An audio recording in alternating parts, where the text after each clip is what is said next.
Rediscovering the meaning of life. That is what Jesus wants us to do. We need to come to recognize that God is the one and only Lord of all.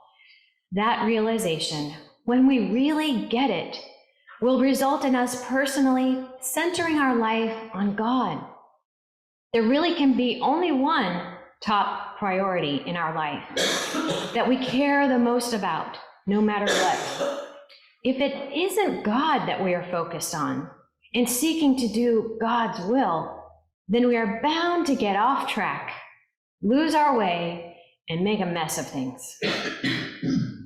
In our American society today, we may think we know the formula for a meaningful life. Be successful, right? Work hard and get into a good college, marry the right person, work hard and have a stellar career, raise some attractive kids who have many accomplishments, get a fancy house and cars, the whole package. And then even when some lucky ones manage most of that, they pause and look around, and maybe they have this feeling like, why am I still not happy? Maybe I just need more. Maybe getting a weekend home will help. Maybe a different spouse, maybe an extreme hobby, maybe something else that I don't even know about yet. People don't realize that the allure of the world is empty. It may seem like we can be the master of our destiny, and people are easily fooled into thinking we can be whatever we want. We can do whatever we want. As long as we believe in it hard enough, right? Let's make it happen. We wish that with plenty of positive thinking and giving that extra effort, we can make any dream come true. For many of us this week, it was troubling to follow the news about the implosion of the submersible Titan. Instantly, life was over for them. As someone put it, those 5 irreplaceable people. They had various motivations that led them to make such a big investment in that venture. I think they wanted to find a meaningful connection in their life, but it went terribly wrong, and I'm so sorry for their families. The death of a loved one, closer to home, like our friend Dr. Barbara Hoke, also reminds us of our human vulnerability. She was able to live a long life in which she served as a missionary for Wycliffe Bible translators and did a PhD. She led ministries for students through this church and had a wonderful impact, influencing people for the good throughout this community. We may find ourselves asking, what will people say at my funeral? We want to get to the end of our life and know that we did a good job and that we were faithful to God. Sometimes we realize that a whole bunch of accomplishments are kind of out of our reach. Maybe what we should do is focus on the people who are closest to us and our relationships with our family. Yeah, that's a big task in itself, right? We realize that things can get complicated as we factor in different personalities, and things can become disappointingly different from how we envisioned it in our younger years and our expectations. Well, those of you know that I appreciate Jane Austen and her writing, and I'm a member of the Jane Austen Society of North America. Now, interestingly, a frequent sub-theme in her novels is parent figures who neglect their duty to be a guiding moral influence. She sneaks it in there so you don't really notice it. But you may be most familiar with the absentee father, Mr. Bennet, in Pride and Prejudice. He tries to escape from his leadership role in his family by hiding out in his study, which of course only makes things worse. When he abdicates his responsibility, other honorable, caring men have to step in to take care of the consequences. And little does he know, Mr. Darcy ends up being one of them. Thank goodness. Well, an Austen novel that takes on more serious and profound issues is Mansfield Park. And Jesus referred a couple of times to slaves and masters and lords and leadership and followers. So it's been on my mind. And the father figure in Mansfield Park is Sir Thomas Bertram. But he is missing in action for a significant portion of the year while he's on a business trip to his plantation in Antigua. So this is how Jane Austen kind of dealt with slavery in one of her novels. And it's kind of hard for people to relate to this novel and the heroine of this novel today. But at the time, it was very popular and it went into a second edition. Well, just to give you the lay of the land, the key story is about three sisters. One of them married at her level. She married a clergyman, so she was kind of like a gentleman's daughter, and that was Mrs. Norris. She didn't have any children, and then her husband died. So she's thinking about her life.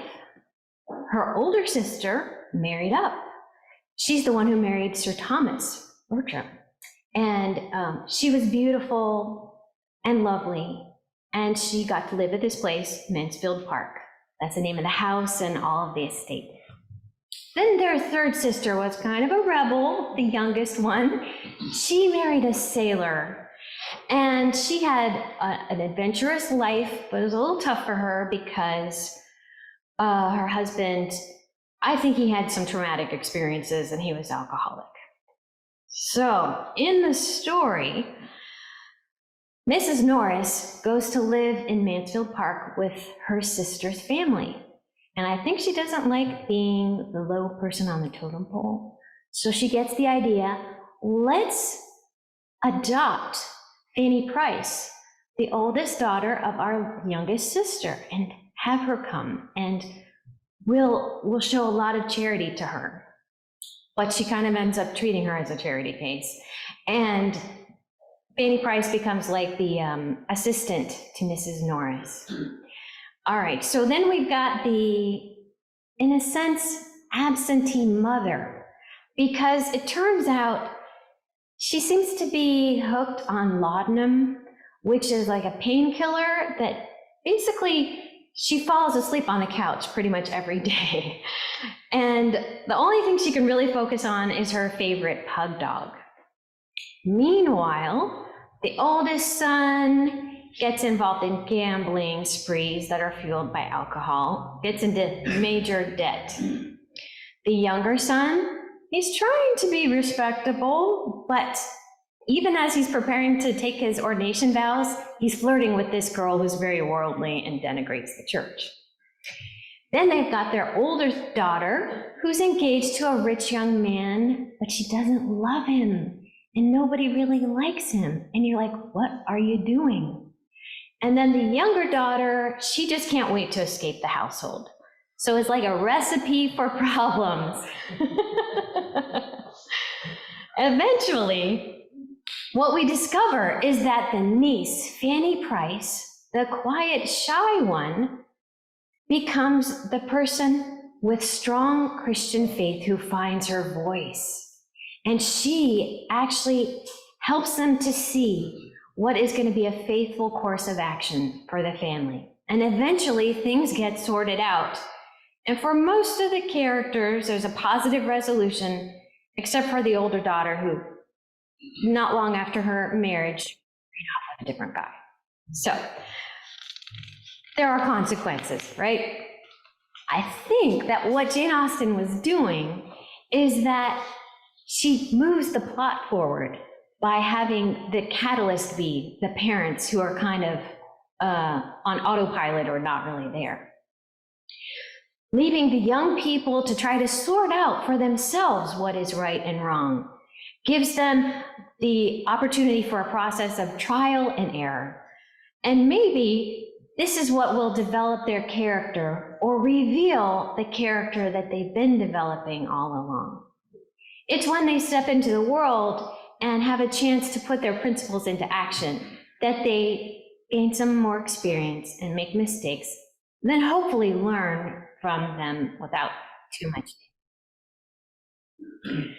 So if you think about it, maybe that's a kind of family scenario that we can relate to, where all these dynamics are going on and you're hoping for the best. When we look back at the Old Testament passage from Genesis, wow, my heart goes out to Hagar. Okay, so speaking of slavery and servanthood and masters, that was an era in the Old Testament and Bible times. Even in the New Testament, there was slavery. And it's something that only in recent decades, recently in this century, we've been talking about more. The issues of what it's like for the person experiencing enslavement. Well, in Genesis 21, we pick up the story of Abraham and Sarah. Now, you remember, God had promised them they would have a son, and that through their offspring, the whole world would be blessed. And they got a little impatient, about 10 years into the waiting. And back in that time, a way that a woman could be considered to have more offspring is if she said, husband, would you please produce a child with my maidservant? And that baby will not be considered hers, but will be considered mine. And so they did, and Hagar had the baby Ishmael. Sweet Ishmael, little baby, the firstborn son of Abraham. You notice that his name is not even mentioned in this chapter. Yeah, because the emphasis is on the child of promise, Isaac. And you can think about how the family dynamics got complicated, because finally, when Isaac came along, Ishmael was already about 10 years old, and then he was weaned. So that was about 3 years old. He's like big enough. He's out of the dangerous years of toddlerhood. And it says that Ishmael was playing with him, the little kid at his party. And some Bible commentators say maybe he was teasing him. But either way, Sarah said, I don't like these dynamics because the older son is not going to be the official heir. And she decides, I want them gone from the household. So then we have Abraham saying, all right, I guess we're going to say farewell to them. He does pack a nice picnic for them, right? The bread, the skin for the water, and they set out in the Beersheba desert. Now, there's no way to exaggerate the heat of that desert. So if you've ever heard stories about it, oh my goodness, it's like an oven. I visited there once and we were just like suffering. Thankful to get back on our air-conditioned coach and luxury and have cold water to drink. Well, God helped them and provided for them. Even as they set out back south toward Egypt, Hagar had her freedom heading back to her home country, but they ran out of water. And she was so desperate, she started to despair. She was afraid that her son was going to die. Ishmael cried out in thirst and pain. And Hagar echoed that cry to God, and God responded with grace. And suddenly, Hagar's eyes were opened, and there was a well there. Oh my goodness. So was the well always there the whole time? Or did God like make it appear? Like, was there like an animal that like ran away and then they saw it? I don't know. But the water saved them, and they were able to refill their container and go forward. Okay, so God made sure they survived that ordeal. And then Hagar had a strong relationship with God, calling him El Roi, the God who sees. And sure enough, God had promised that Ishmael would himself be a blessing and become the father of many descendants. Like a loving parent, God had mercy on them and has mercy on all who call out in need. God responded with generosity and provided in their hour of desperation. And we know that God faithfully keeps his promises and answers our prayers. The Lord made a way even when they could not see a way on their own.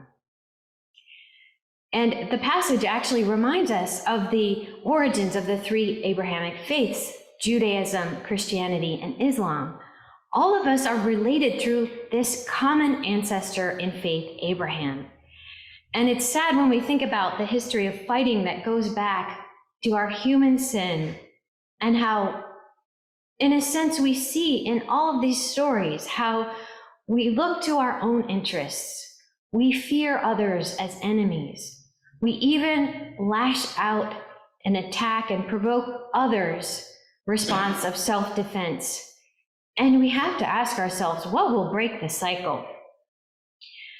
I think that God is trying to point us back to our relationship with him. If we're centered in that, he will lead us to a deeper understanding of our reliance on God and our shared humanity with others who are struggling to also make meaning in their lives.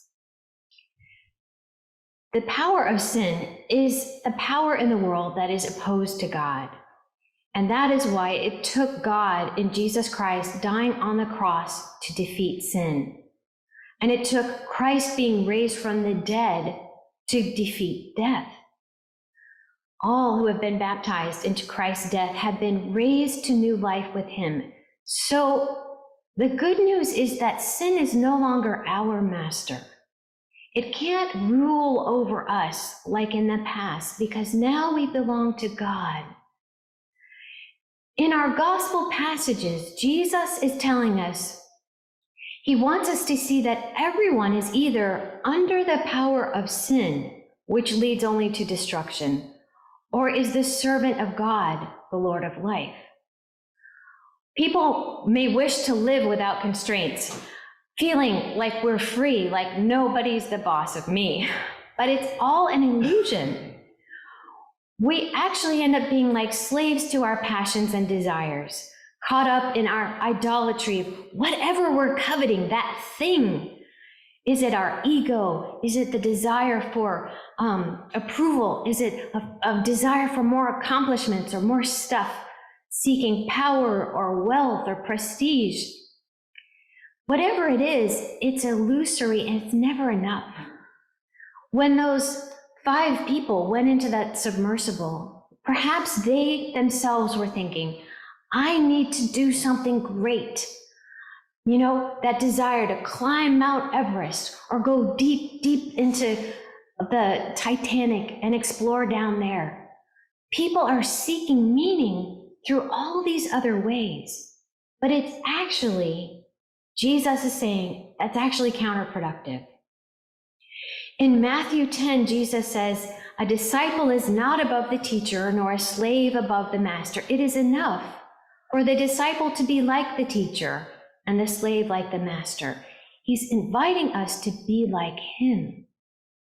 And when he's talking about bringing a sword, I think it's a reference back to Jesus' birth, when the old man, Simeon, met them at the temple, and he said to Mary, this child will be a blessing, but also people will line up either for Jesus or against him. And that's what he was talking about. Even a sword will pierce your own soul. It's not that Jesus wants families to have fighting, but he knows that whoever follows Jesus needs to make that their top priority. And in a family, people are going to feel very strongly, either let's go with Jesus, or I really want to follow the world. I don't care about God or Jesus. And that's going to be a real stumbling block. I think that as hard as it is for us to understand what Jesus is saying here, he wants us to find our life in him, not in all these other things, all these other goals. The one most needful thing is to align ourselves with God and say, okay, Lord, whatever it is you want me to do, I want to be this person that you're calling me to be. I want to follow your will for my life. I know I'm stepping out in faith, but you're the faithful God, and you'll be with me the whole time. Thanks be to God. Amen.